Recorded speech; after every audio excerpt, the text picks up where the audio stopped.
Oh my goodness, you are such an inspiration. Wow, you really are. You're so strong. Can I pet your service dog? Ugh. 1, 2, 3, let's go! We are artists, parents, teachers, good guys, bad guys, students, leaders. I'm not your inspiration, yeah, I'm fully who I am. Got my own expectations that don't fit into your plans. I'm not your sad story, so I wrote it in this song. Everything you know about disability is wrong. Yeah, everything you know. Yeah, everything you know about disability is wrong. Hey listeners, welcome to another episode of Everything You Know About Disability is Wrong. Today on the show, we have Rawan Tuffaha. She's the lead singer of ASD Band, which is an amazing band with 4 musicians who happen to be autistic. We are so excited to have you on the show today, Rawan. Before we get into our questions and our interview, we'll do our audio description, which is an accessibility feature we really like to have. This is Lily speaking. I am a white presenting woman with brown hair and green eyes. I'm wearing a black shirt and a necklace that I fidget with often. On the screen, there's a purple background behind us. Erin, do you want to give your audio description?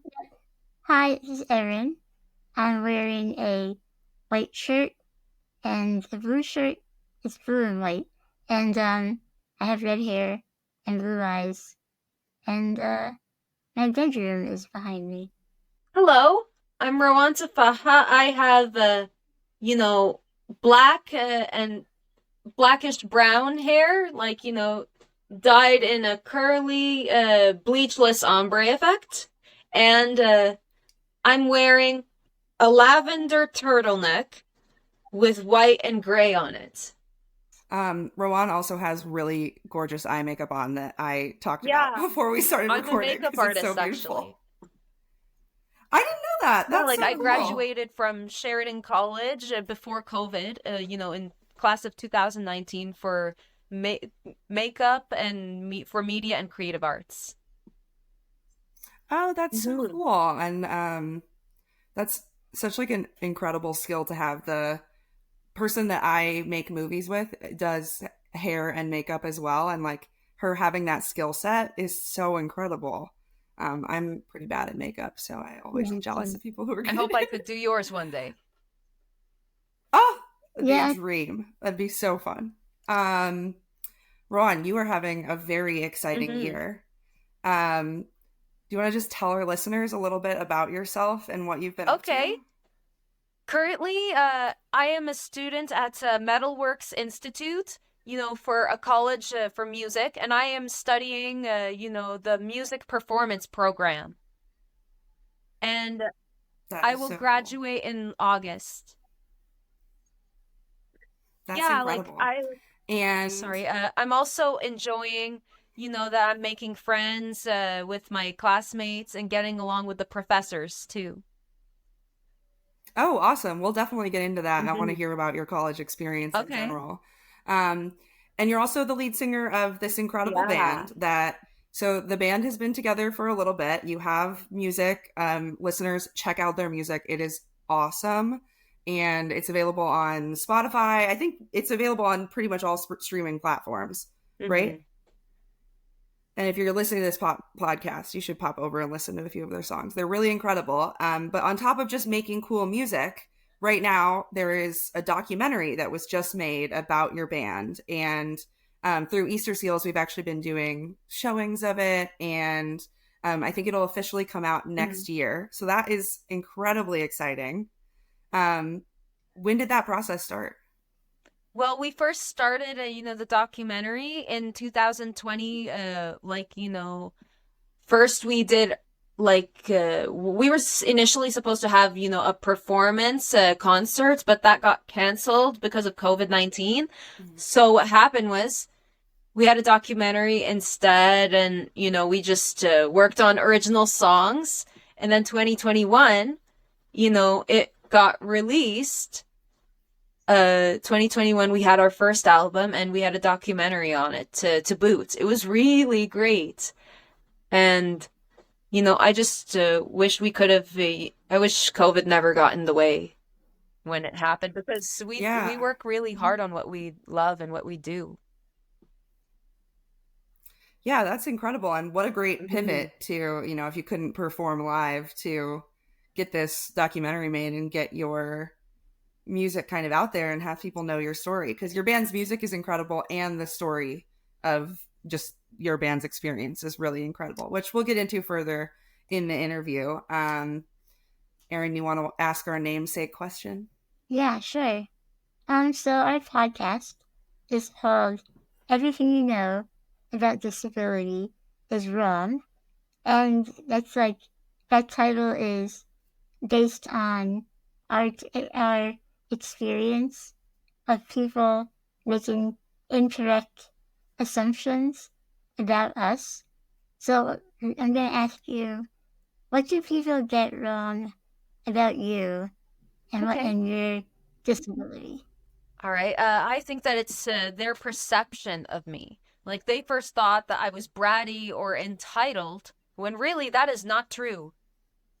For me, I don't respond immediately because I want to think about what I want to say first and how I want to go about, situations. Yeah. Oh, I so relate to that. I think that's such a common autistic women experience, especially, like, where, because a lot of people still think that like only boys are autistic. I don't think they expect women to. And like,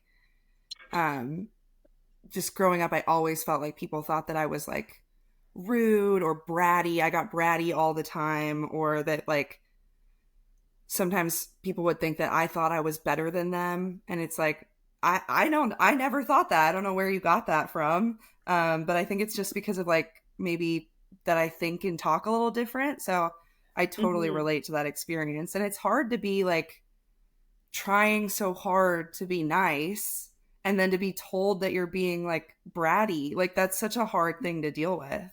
This experience has like helped you to better share that with the world and share with others, not to kind of assume that you're being rude just because you're taking your time answering. Yeah, like, I think that, that they should stop and think also, just like we are too, instead of just, coming to the wrong realization and misunderstandings in the way. Yeah, I think being misunderstood is such a large part of, I mean, the human experience overall, but especially the autistic experience and probably the disabled experience in general. Well, thanks for sharing that. And I hope that people start to just understand not to make immediate assumptions about people. And Rawan is part of the really cool video series that we're working on at Easter Seals right now, which is an autism acceptance and understanding video. And I can't wait, listeners, for you to see those. And I think that they will also help with people making less assumptions about us. So let's get into ASD Band a little bit. I want to talk about it. How did your band form? How did you meet each other? First, we performed alongside Roger Hodgson from Supertramp for Jake's House's campaign, Give a Little Bit, in 2019 of Autism Awareness in April. I really loved every minute of it. And there was an orchestra behind us and everything. And then after that, it was our manager, Andrew Simon, who got us to form a band together, seeing the potential that we had on that day of. And it went from there. Like, first, we have had our setbacks, with, COVID in the way, some events happening, some not, but, we still managed to, go through things together. We, worked hard to follow our dreams. First, we sang covers of songs, but then we actually, it evolved into original songs in 2021 on, from our first EP called Fireflies. That is awesome. Wow. Andrew Simon sounds like your band's own version of Simon Cowell. Like he brought you all together. That's so cool. Yeah, but albeit in a positive way. Like he's the Hufflepuff of our group, in addition to my other bandmate Ron. Like in personality wise. Oh, that's wonderful. Yeah, like while I love that. While I'm Ravenclaw, and Spencer's a Gryffindor, and so is Jackson. I love that. Seems like a lot of you have Harry Potter interests, which is I'm more a diehard one, if you ask me. Awesome. Very cool. Ravenclaw's a good one. Whenever I took the tests, that's the house I would get. Same here. I will say I was a teenager in the 2010s, so I was a big Twilight girl. I didn't get as much into Harry Potter because I was obsessed with vampires. I saw it in middle school, and then I got addicted, and then I wanted to be Slytherin, but it wasn't. So I'm like, now I'm just happy for better one now, upon seeing what the personality traits value. Oh yeah, absolutely. There is something about like relating to characters' values and traits. Like it's so fun when there are Harry Potter's a great example just because of the houses like that you could sort yourself into. I think that's kind of, it's always fun to align yourself with characters, and that's something I do with my autistic friends, where every time we'll watch a show, we'll all be like, "You're this one, you're this one, you're this one." Me too. And when I play Genshin Impact, I just compare other people's personalities to these characters or animes. Yeah, I think fiction is really helpful for anyone who has kind of a neurodivergent experience to utilize fictional characters to be like, okay, how does this help me make sense of my reality? I love that. That's so cool. So when did you start playing music? Well, I first started, playing music, through a toy piano. And then eventually, my mom got me a keyboard, and then I learned playing by ear. And this was before I even knew of professional training. And then after that, my mom enrolled me in piano lessons. Like I know by ear rather than by note. And then also, like, my parents first thought that I was deaf, but thankfully it wasn't true because they heard me humming My Heart Will Go On by Celine Dion. And she's also another music influence. Oh, that's wonderful. So you were humming and singing before you were speaking? Yeah, that's right. Wow, that's awesome. That's really cool. And I feel like maybe there's parents out there who have kids who are like nonverbal at a very young age that could probably use music to help. Because I have another friend who he didn't speak until he was 5, but he would sing from the time he was 3 to 5. He could sing things, so he would like sing his responses. That's really interesting. Okay, I want to pause and talk about that. You said you play music by ear. Yeah. So you don't use sheet music or anything? No, it's just, it came naturally and then I hear upon chord changes or changes in semitones, so on the piano.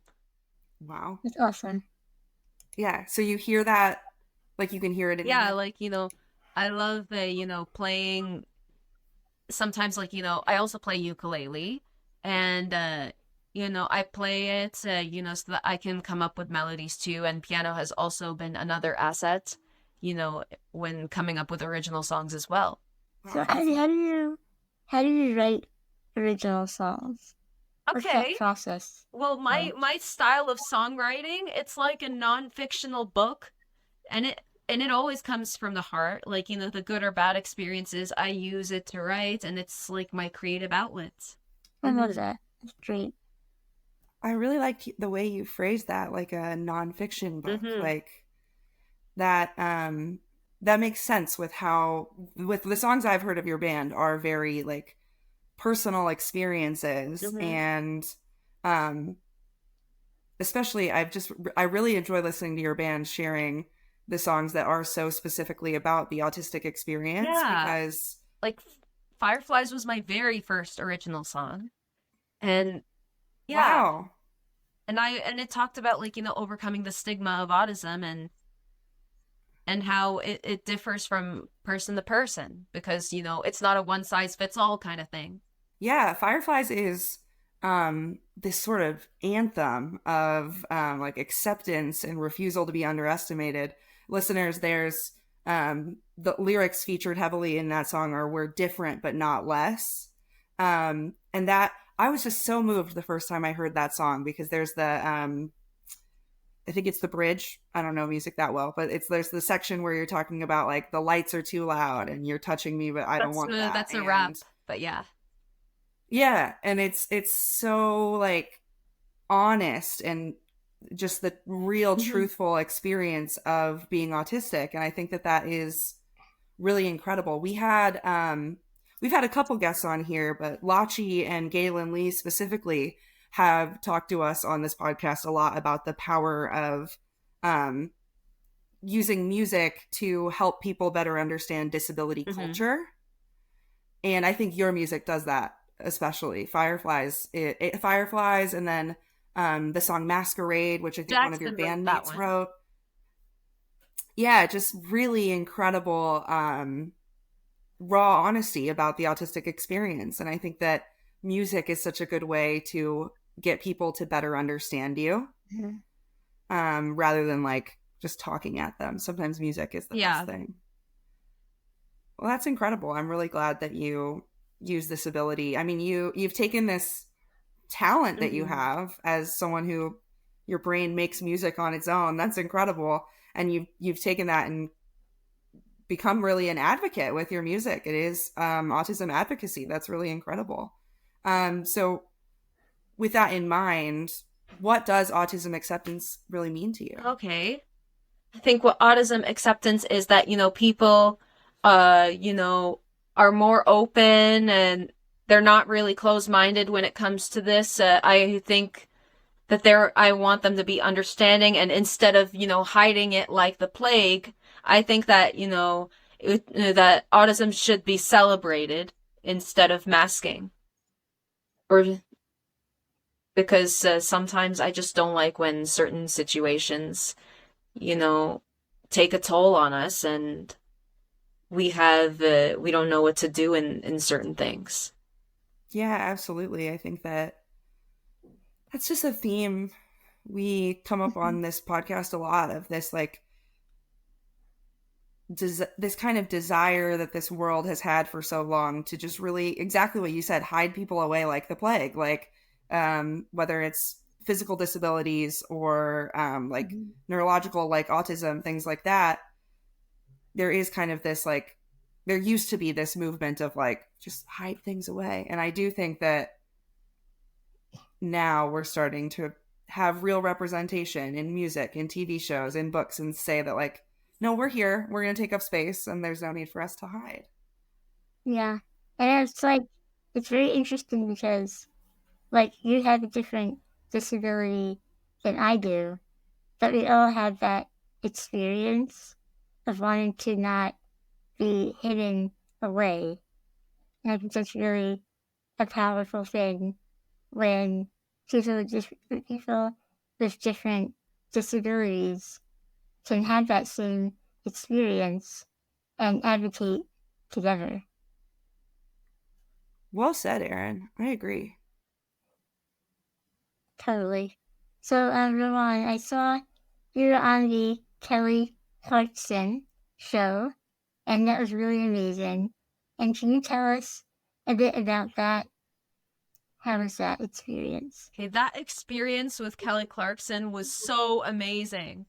And I really loved meeting her. She is my idol, and she still is. Like, my first song from her that I sang was Breakaway, in my 3rd grade talent show. To meet her was literally a dream come true, and my bandmates love her as well. She's literally America's idol, and you're Canadian. She's Canada's idol too. That's incredible.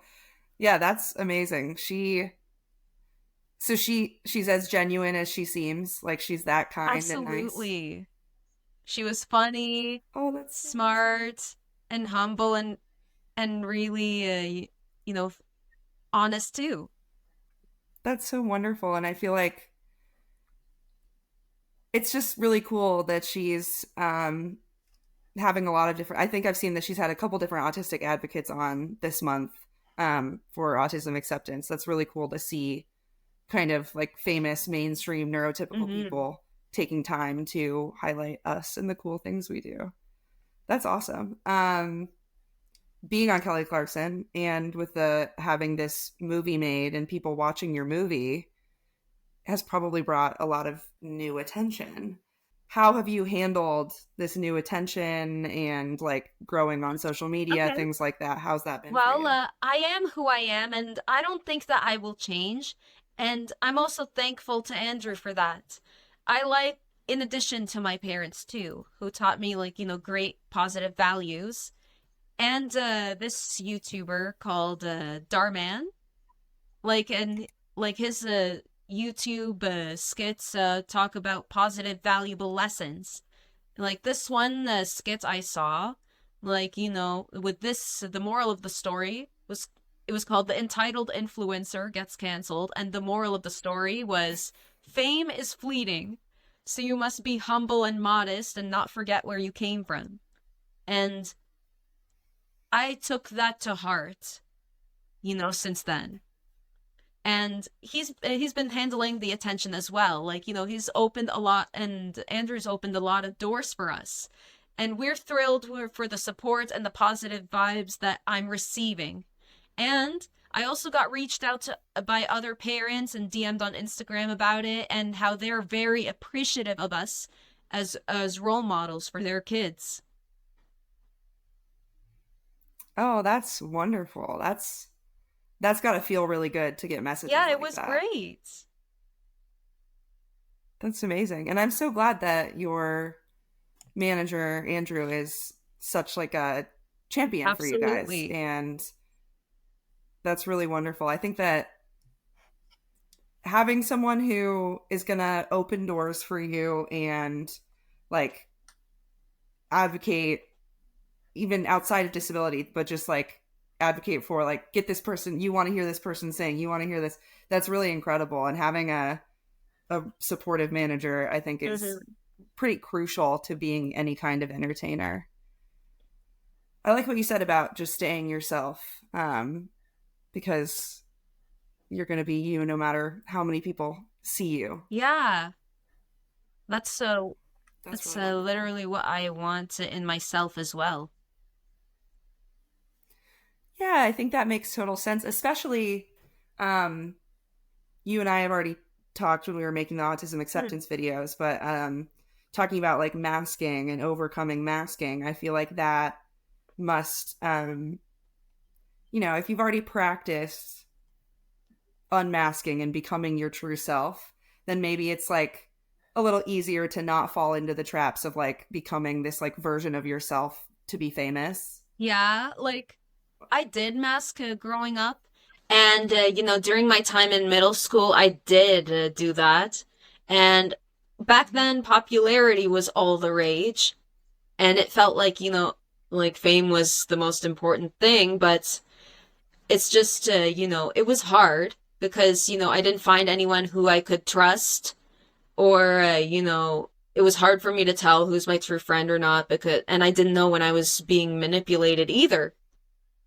Like, I naively assumed that I would be famous off this thing. Like, sometimes I didn't know that they were manipulating or bullying. Like, with this example making me sing on demand, I naively assumed, will I be famous off it? But it wasn't, and I was wrong. And my mom helped me open my eyes to the truth. And shout out moms. Yeah.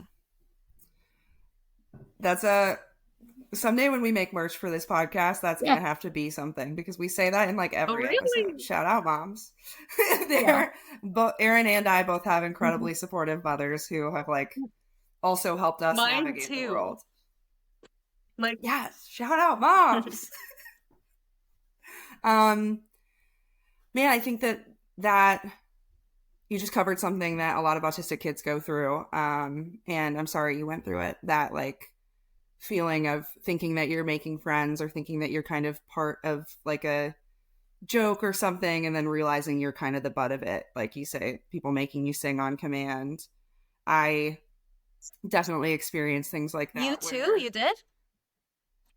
Yeah, I used to be able to memorize things really, really easily. And so I did like theater and stuff growing up, and I would memorize like long chunks of text, and people in my grade would kind of be like, Lily, say this. And then I'd like recite it. And I thought we were friends. Like I thought that was a cool thing that was happening. Like they were like thinking that my skill was cool. That is what I thought too. Yeah. Because why are people so mean? Like, why? I think that you assume good intentions. And I thought that it was like, oh, they think I'm really good at this, so they want to see me do it. And honestly, like, I thought I also thought that, not just, the only reason, like, popularity used to matter to me, but, I wanted to be popular, but respected with loyalty. And there's not many, I just wanted to break out the stereotype of the queen bee, for that matter, and just be myself. Yeah, I totally relate. And I think that when you're a teenager, especially like shows aimed at TV and stuff, they really do stress like popularity. And I am grateful for when I finally realized that like it's way more important to, just as you said, like find friends who are going to be loyal and caring and who are going to, it was eventually my friends, my actual friends, who told me like, hey, when those people are having you recite that, like they're making fun of you, actually, like they don't think it's cool. And I remember being like, what? Oh my gosh, like I'm so glad that you told me. And I think that it is really important to find friends who are going to be loyal and caring and are going to just like watch out for you. Especially when you are someone who, it seems like you and I have this in common, that like I assume the best intentions from everyone. Yeah. And that's not always a good thing. Because not everyone. Yeah, has like the best intentions. sometimes you mean like when you said memorize things, did you mean like what, scripts? Yeah. Scripts, or like I used to love to memorize like commercials. TV shows for me. Like if I would like quotes. Yeah, like I would hear, oh yeah. And I'd try to like use them in everyday conversation. Oh yeah, and like, researching things too. Oh yeah, and that was definitely a thing that people would be kind of harsh about, would be like, kids would be like talking about a certain subject, so I'd be like, oh okay, I'm gonna go really research that, and then I'd come back with like 1,000 facts about it, and they'd be like, I don't like too much of it. Like, yes, that's too much. Yeah, definitely. For me, that was like boy bands. Like I got really into boy bands. Oh, like what, One Direction? I was a Jonas Brothers I girl. love Jonas Brothers. Okay, I love them still. I wish we could meet with them one day. It's a big dream of mine. Nick Jonas has type 1 diabetes. He could come on our show and talk about it. Wait, what? I want Nick Jonas to come on our show someday, even though I'm a Joe girl. I used to be a Joe girl, then it went to now I'm a Nick girl, but I'm happy for him and PCJ. So I'm Indian. When Nick married Priyanka, I was like, this is the craziest thing that's ever happened in my whole life. Like my two favorite celebrities. But yeah, I'm a Jonas Brothers girly. She's beautiful. This podcast episode, I know, right? And so are they. This podcast episode could very easily just become now us talking about the Jonas Brothers. I think that this is a real thing. I think that the Jonas Brothers know that they have a large autistic female following, because they write a lot of music about like anxiety and things like that was really helpful for me growing up. And now they have so much like merch and stuff. I think they know that we'll keep coming back. So I'm not super familiar with the Jonas Brothers. What's like their most famous song? Probably Burnin' Up. I'm burning up for you, baby. That one. Baby. I love their rock take on Poor Unfortunate Souls. Oh, yeah. Same. That was like, I remember when that would play on Disney Channel. Oh, Family Channel for me. Oh, I'd watch it over and over again. It was so cool. Oh yeah, I forgot you're in Canada. Different channels. Okay. Yeah, Erin, I think you missed that. What was the boy band when you were growing up? Boys to Men. Okay. Backstreet Boys and Sync. I didn't really like. I like Backstreet Boys. Oh, like 90s ones. Nice. Yeah, Boys to Men was my favorite. And all of those bands walked, so the Jonas Brothers could run. I love the Jonas Brothers. This is a bad thing that we've brought this up, because now you've got two autistic people on a call talking about a band that they like. We could talk for hours and hours just sharing facts back and forth. I bet.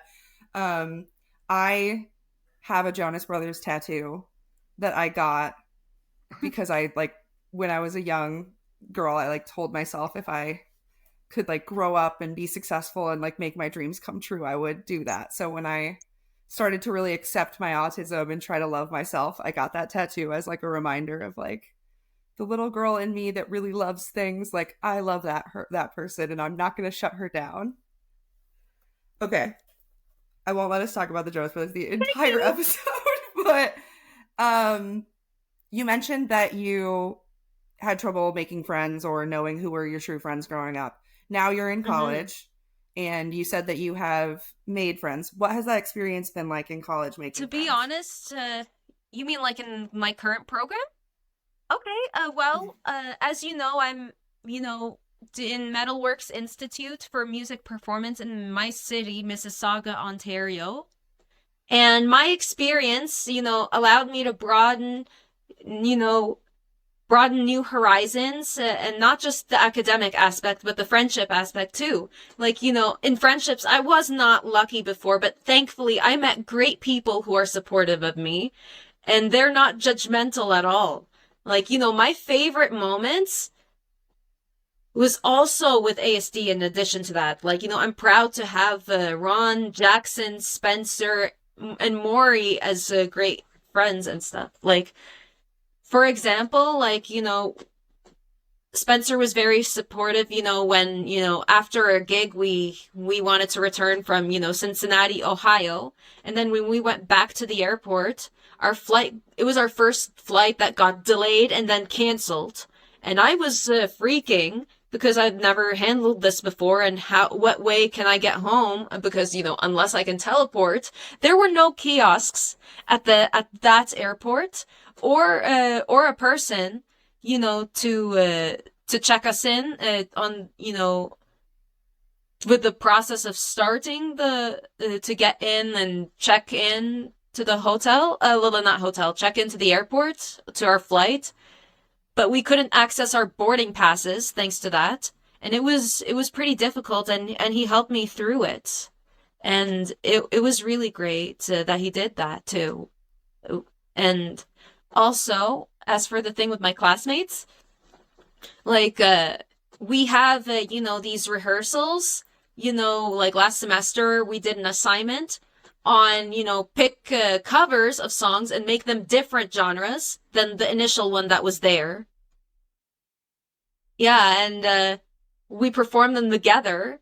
I loved not just the rehearsals, and also the live performance too. And we donate the money proceedings to any charity, and I chose Jake's house, and they agreed to that. And sometimes we would go outside of school. We would meet up. My favorite, I've went to a nearby restaurant for my birthday, near campus. And it was on the after class, we went for the restaurant, and, my friends came to that, and it was great. And, my second favorite was when we went to, a bass guitarist, his for a Christmas party, and we exchanged gifts. It was Secret Santa. It was really fun. And I love what my secret one got me. And it was amazing. I loved, not just the Linders, but the night light that was a reindeer shaped. Oh. And cool. The bracelet charms, and they're, with music instruments and everything. And I'm hoping, I could wear it to my performances, as a good luck charm. When I get it fixed. Oh, that's so nice. That's really incredible. I love that you had such luck making friends in adulthood, and that ASD Band has provided you with that.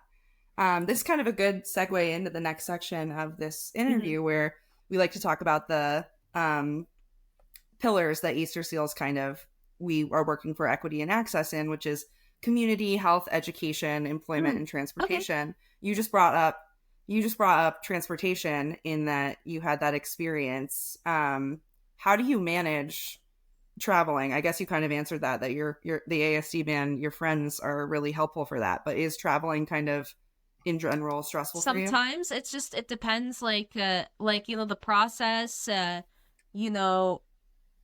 like, not that I don't understand, like, sometimes the checking into flights process, and going through security, and looking for the terminal and gate. Like sometimes I don't understand the government terms of it. Like, so I would have someone ask me, tell me and clarify. And whenever I would I would ask, like, usually my parents, either one of my parents or my sisters, they'll go with me to the airport for when we're traveling, for a band thing. And I like having either my mom or my sister with me, because they will show me what to do, on finding the terminal, the process. And I don't, and when I landed, I didn't understand the declaration part. Like, declaring, what is it I have with me that I got from US or something. And they would help me with that process. I'm glad you bring all this up, because it is a part of travel that sometimes gets missed out of when we're talking about disability accommodation in travel. Easter Seals is working really hard to make airlines accessible by 2026, and I don't know if you know this, but a just terrible thing that happens in the world is that wheelchairs get broken a lot on Really? flights. Why? Yeah, it's like a really common thing. Like in the US, 31 wheelchairs a day is the average. Dear. Which is just unacceptable. And so that's something that gets talked about. We talk a lot about how airlines bathrooms are inaccessible, and how we're like missing a lot of airline areas don't have braille on anything. So just overall inaccessible. But I also think what you bring up, for neurodiverse people, airports can be really confusing, because there's all these rules, and exactly like you said, they're written in more government terms than in plain language. So it can be really hard to understand what you're supposed to do. And I relate. When I'm in an airport, it feels like if I mess up the rules, like I'm going to get in trouble. Yeah, so like the I want to answer do things honest right. or it's fraud kind of thing. Yes, absolutely.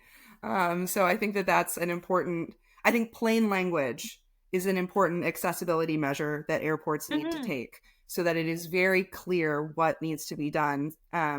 Because I can follow plain language, but I don't know all the airline jargon that they use. So I'm really glad you bring that up.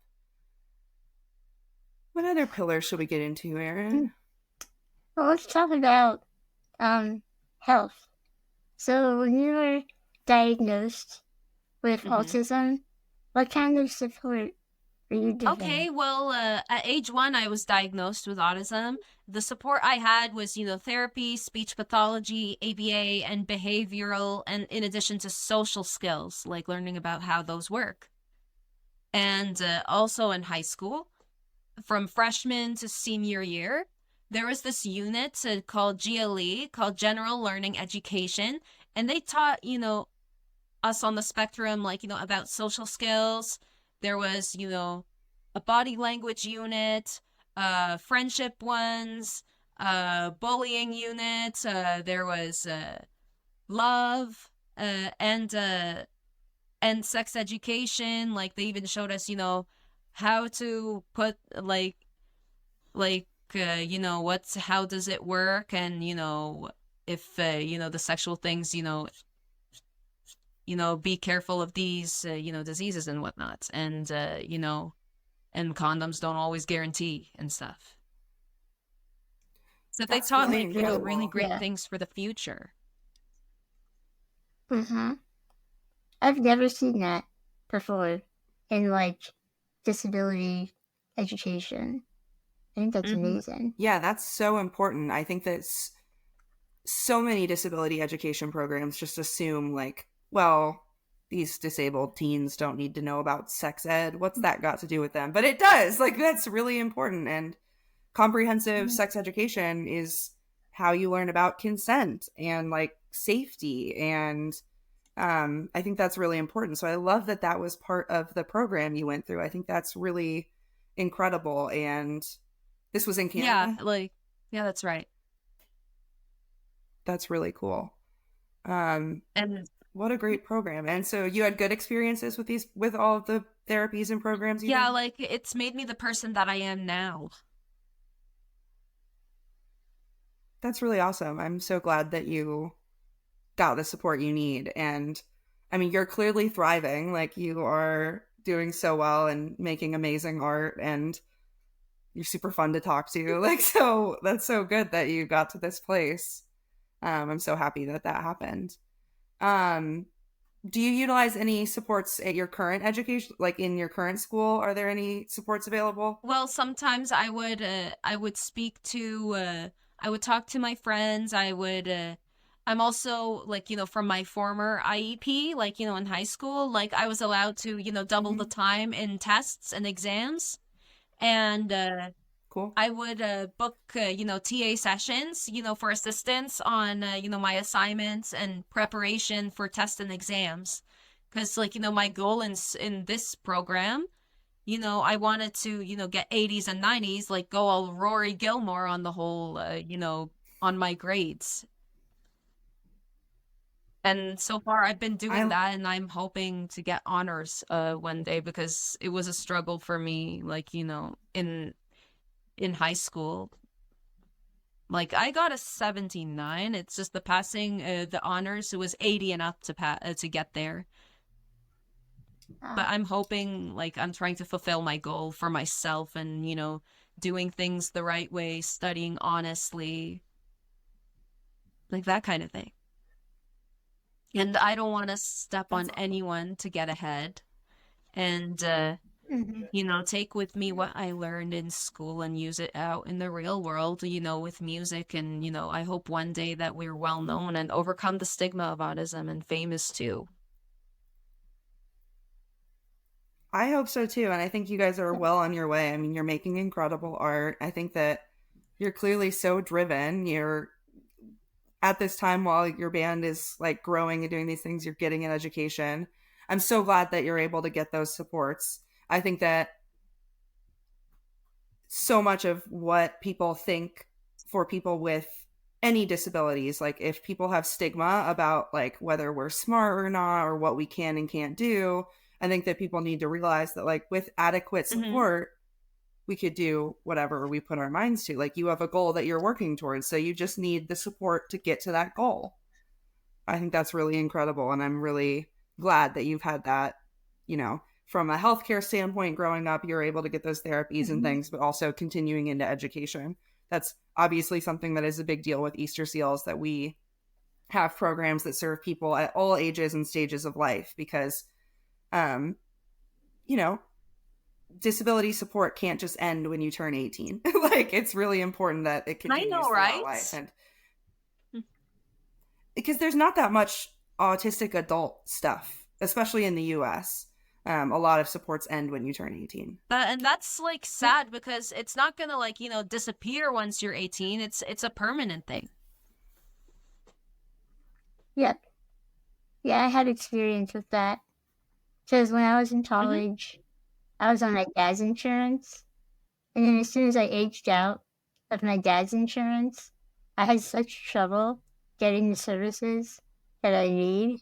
And like, nothing changed about me. So I was like, why am I not getting his like, services? For example, like, the disability for tax things. Like, I did not understand, like, why was there an expiry date on it when it's, I should renew it every 5 years and get the doctor involved on that. Like, well, I think, to me, I don't think it makes sense, to have to renew if my thing is, permanent. Yeah. Right. It doesn't make any sense. Yeah, that's such a good point. You get diagnosed with something and told like, hey, this is going to be the rest of your life.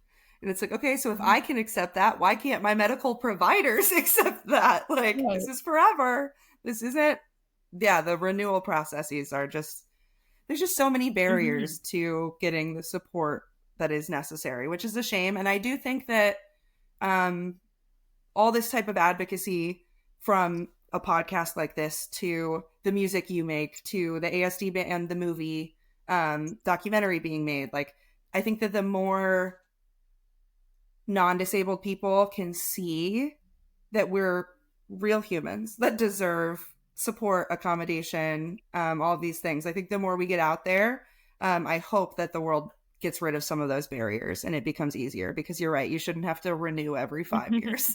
No. Well, this has been a really phenomenal interview.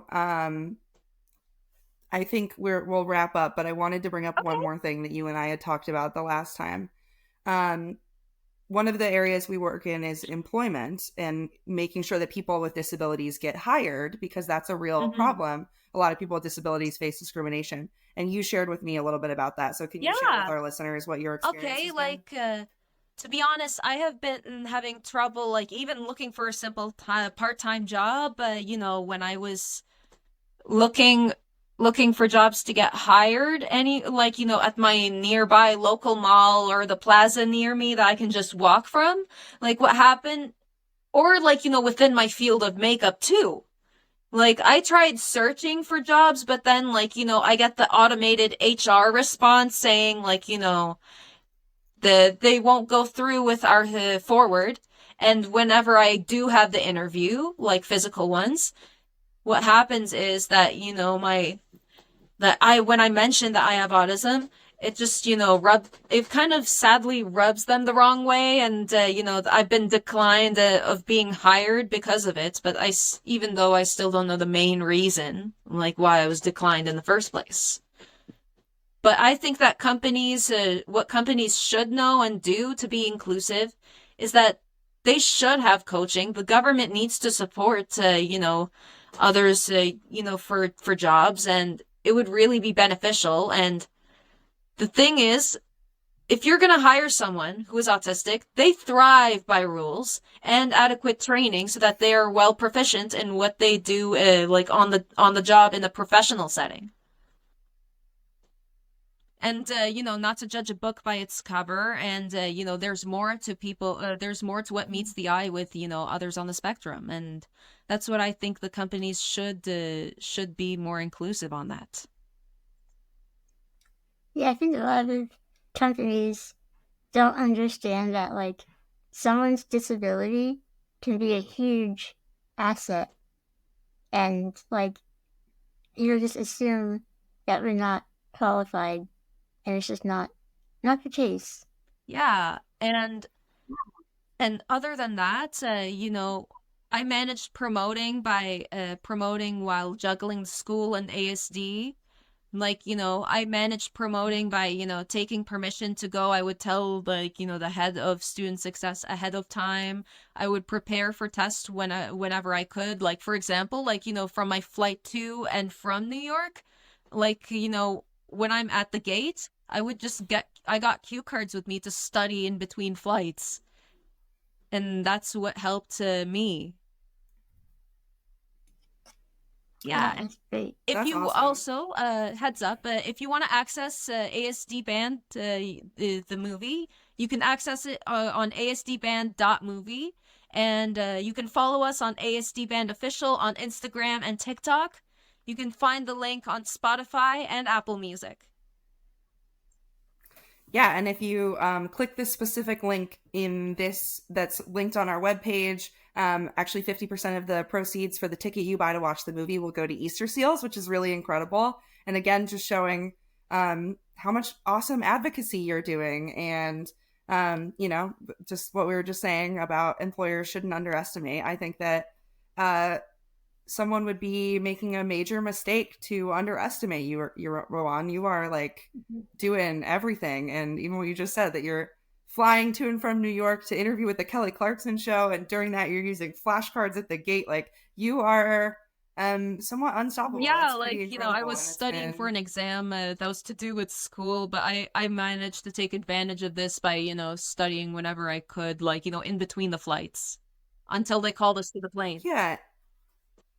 And while you're doing that, the same week that you're flying to New York, studying for exams, doing all of that, you also worked with me for the Autism Acceptance video series. And now you're recording this podcast. Like, you juggle a lot of things. And I think that some people who have a lot of stereotypes about autism in their brain would be surprised and would see in your experience that, like, wow, I should not underestimate people with disabilities because I don't know what they can do.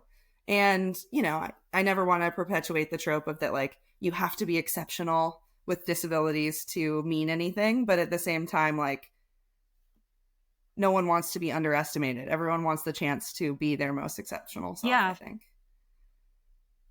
Well, this has been such a wonderful interview. I wish you literally the best. I think that this is going to be one of those interviews we look back on, and when ASD Band is huge, I hope that is that day comes. Like, I really hope so too. And I think that for real, whether you're autistic or not, you're going to love their music.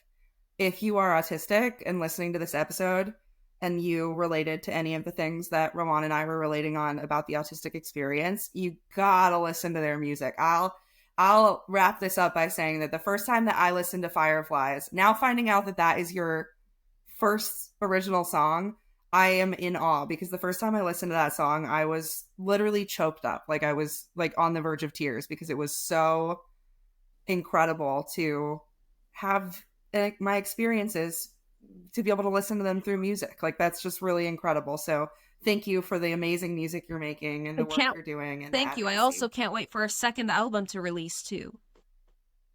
Have you started working on that? Yeah, like I'm just awaiting, what date is it? And our second album will be called Almost Flawless. Wonderful. Yeah, like, That's incredible. It's got our first love song on it, breakup songs, a positive, abstract ones, and good vibes. So I can't wait for you guys to hear it when it comes out. Yeah, I'm excited to hear that. Yeah, I can't wait either. And we'll be sure to, when we're sharing this episode, make sure all of our listeners and followers on the Easter Seal socials know about that, because that's really incredible. Thank you so much for coming on this podcast. My pleasure. And thank you for having me. Awesome. Thank you. Yeah. And listeners, thanks for listening as always. Thanks for supporting the work we do.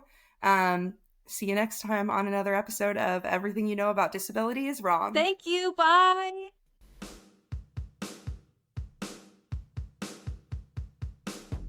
If you liked what you heard, go ahead and subscribe and leave us a review wherever you get your podcasts. Thank you to our listeners, and as always, thank you to Easter Seals for giving us the space and resources to share such authentic conversations from within the disability community to our listeners. And we'll see you next time for another episode of Everything You Know About Disability is Wrong. Everything you know about disability is wrong. This is a podcast brought to you by Easter Seals. We actually work for Easter Seals, but maybe our listeners don't know what we do. That's true. Easter Seals is leading the way to full access, equity, and inclusion for disabled people and their families. And did you know we've been doing this for more than a century? This includes helping disabled people find meaningful employment and addressing healthcare needs for all ages. We're proud to serve communities across the country and ready for the next 100 years. For more, check out easterseals.com.